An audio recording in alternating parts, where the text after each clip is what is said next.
$5 million stuck at FBA without reason, a seller's frustration. An experienced Amazon seller with 8 years on the platform and 50 million in annual sales shares their ordeal after Amazon shut down their account, freezing $5 million worth of inventory. The suspension stemmed from an unverifiable supplier issue on a single ASIN, despite the seller providing invoices from brand owners and national wholesalers. The seller expresses frustration over Amazon's lack of verification efforts, such as failing to contact the supplier and the severe impact this has had on their business, loans, and family.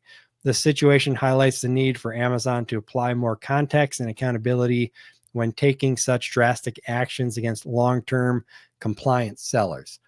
Now, I'll say right off the top, I don't have any way to verify that this is 100% true, but I put it in the news because this isn't the first time that I've heard this. And there's a lot of sellers that have had this similar situation happen.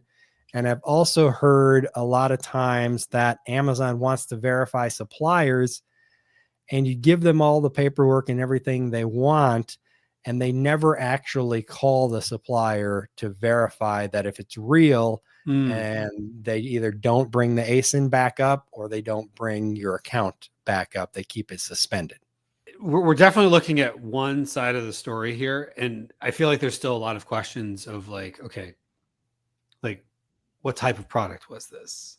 Mm-hmm. Like, is this, I doubt this is a wrist pad for your computer. Like this is probably something that's a little bit more highly regulated. There's probably more behind the scenes, but like I usually don't hear about Amazon taking this drastic of action, especially over one ASIN. Mm-hmm. It's usually the ASIN gets taken down or something like that. Like I feel like there's more to the story, which it might not be. This might be just like, WTF is going on here. Whereas like a lot of other tech platforms will shoot first and figure it out later. Like if you've ever advertised on Facebook, you've probably been suspended multiple times because sometimes they just do that and figure it out later. Like I had a Facebook ad account suspended for using the word "you" in ad copy because at the time they were going down the road to think that that was aggressive to use the word "you" because they wanted it to be a safe platform, which I thought was really good. But I got it back. You know, like they figure these things out. Amazon is not quite that drastic from selling, knock on wood, over years.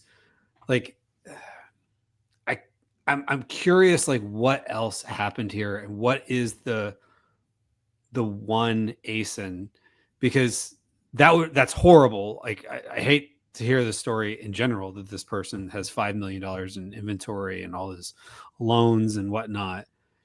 But like, what is the reason? Like sometimes I see these stories in forums and then in the replies, oh, you should talk to so-and-so. They helped me get my account back. And it's like people shilling for some sort of service.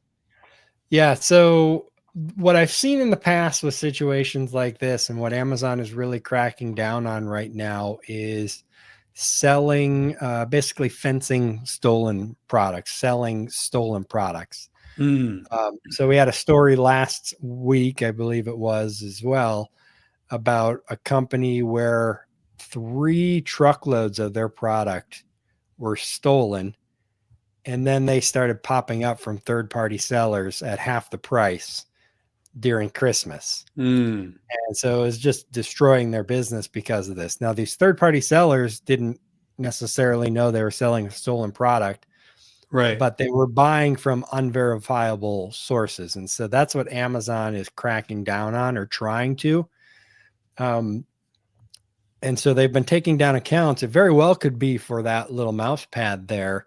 Right. If Amazon thinks it's stolen, because they're taking that very seriously. But the problem is that, you know, you're dealing with typically low level seller support when you submit these plans of action. and they're not taking the time to actually confirm that you bought it from a legitimate supplier. Because, like I said, there was another story, and it had a lot more detail than this one, but the company submitted all the paperwork. Amazon said that they contacted the supplier and they couldn't verify the invoices. The seller contacted the supplier. The supplier said, no, Amazon never actually contacted them.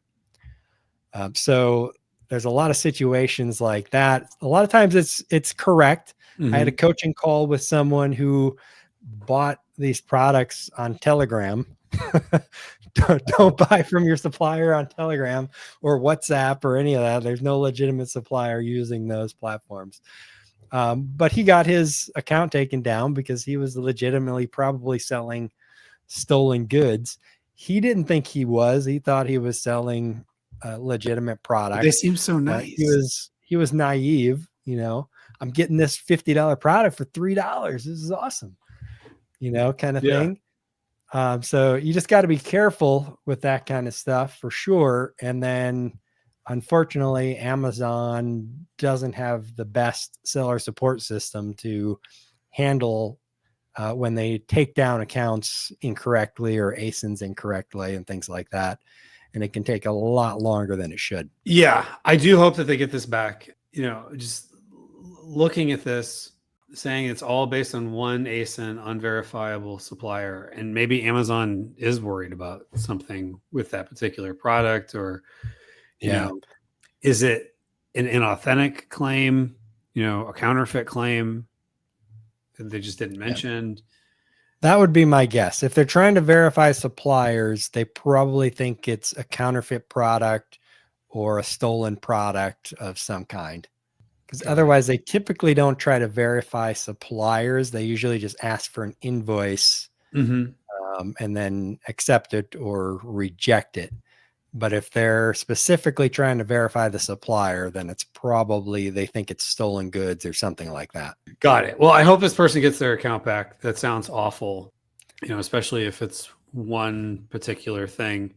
But I know this is counter to, you know, probably what you might think, Todd, but I think if you're going to sell other people's products that you're not the brand registered owner of, you need to make sure you have every dot crossed, I dotted, T crossed.